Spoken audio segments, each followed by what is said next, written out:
guddida heer qaran ee u diyaargarowga iyo kahortagga xanuunka COVID-19 oo uu shirgudoominayay madaxweyne ku-xigeenka Jamhuuriyadda Soomaaliland ahna gudoomiyaha guddida mudane Cabdiraxmaan Cabdilaahi Ismaaciil Saylici ayaa shir iskugu yimaadeen waxay kaga hadleen khatarta xanuunka COVID-19 oo sii kordhaysa iyadoo 3 qof oo cusub laga helay xanuunkan gudaha Soomaaliland waxaanay gabagabadii guddidan isla qaateen in loo baahan yahay in la qaado tallaabooyin wax ku ool ah oo lagu xakameynayo faafidda xanuunka COVID-19 bulshada dhexdeeda waxaanay soo saareen qodobo ka kooban 10 qodobka koowaad guddidu markii ay diristay qodobka 6aad ee qoraal tala soo jeedin ah oo culimada Soomaaliland ay soo saareen 4 Abriil ee sanada 2020 kuna aadanaa ka hortagidda cudurka COVID-19 una dhigna in shareecadeena Soobani ay banaynayso ummadda in jimcaha iyo jameecaadka laga maqnaan karo haddii la helo lana xaqiijiyo daruuro adag sida xanuuno faafa iyo wixii la mid ah iyo baaqyada bahda caafimaadka Soomaaliland ee ku aadan xanuunka COVID-19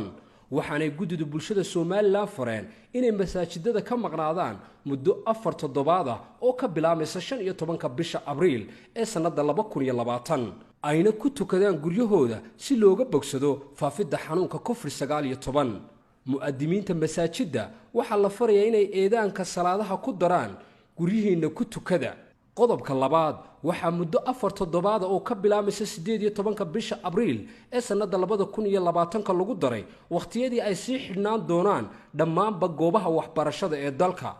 qodobka saddexaad waxa xidhnaan doona xadka dhulka ee Soomaaliland ay la leedahay dalalka Itoobiya, Djibouti iyo Soomaaliya inta khatarta xanuunka COVID-19 ay wax iska bedelayaan waxaana ka soo gudbi kara xadadka waxyaabaha daruuriga sida raashinka, shidaalka, daawooyinka, agabyada caafimaadka iyo badeecadaha ganacsi ee kala duwan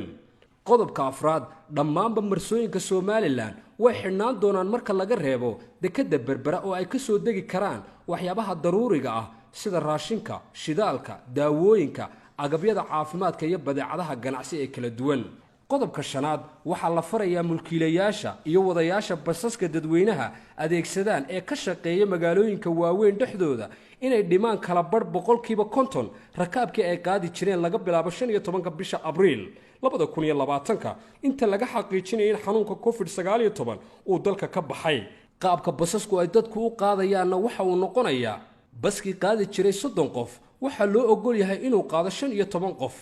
baskii qaadi jiray 15 qofna waxa loo ogol yahay inuu qaado 7 qof qodobka 6aad laga bilaabo 15 bisha Abriil 2020 gaadiidka yaryar ee magaalooyinka dhexdooda ka shaqeeya waxa loo ogol yahay inay qaadi karaan rakaabka loo qoondeeyay oo asidan gaadiidka loo yaqaan fitista waxa loo ogol yahay inuu qaado 1 qof oo rakaab ah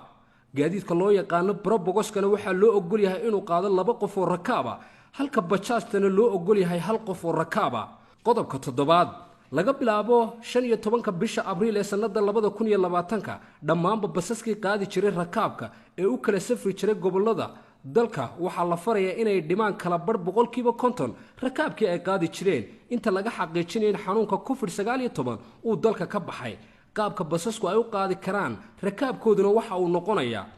baska 60 qof qaada waxa loo ogol yahay inuu qaado 30 qof baska 30 qof qaadana waxa loo ogol yahay inuu qaado 15 qof baska 15 qof qaadana waxa loo ogol yahay inuu qaado 7 qof qodobka 8aad qiimaha lagu raacayo gaadiidka iman kara waxa isla jaan goynaya maamulada gobolada iyo degmooyinka iyo iskaashatada iyo mulkiilayaasha gaadiidka dadweynaha si dhaqso ah qodobka 9aad dhammaanba dadka ajnabiga ee aan haysan sharci ay dalka Soomaaliland ku joogaan waxa lagu wargelinayaa inay dalka ka baxaan muddo ku dhan 5 cisho gudahood oo ka bilaabmaysa 15 bisha Abriil ee sanada 2020 qodobka 10aad waxa lagu wargelinayaa bulshada Soomaaliland in ciddii u hoggaansami weyda dhammaanba go'aamada ka soo baxay guddida heer qaran ee uu diyaargarowga kahortagga xanuunka COVID-19 inay mutaysan doonaan ganaax iyo xadhig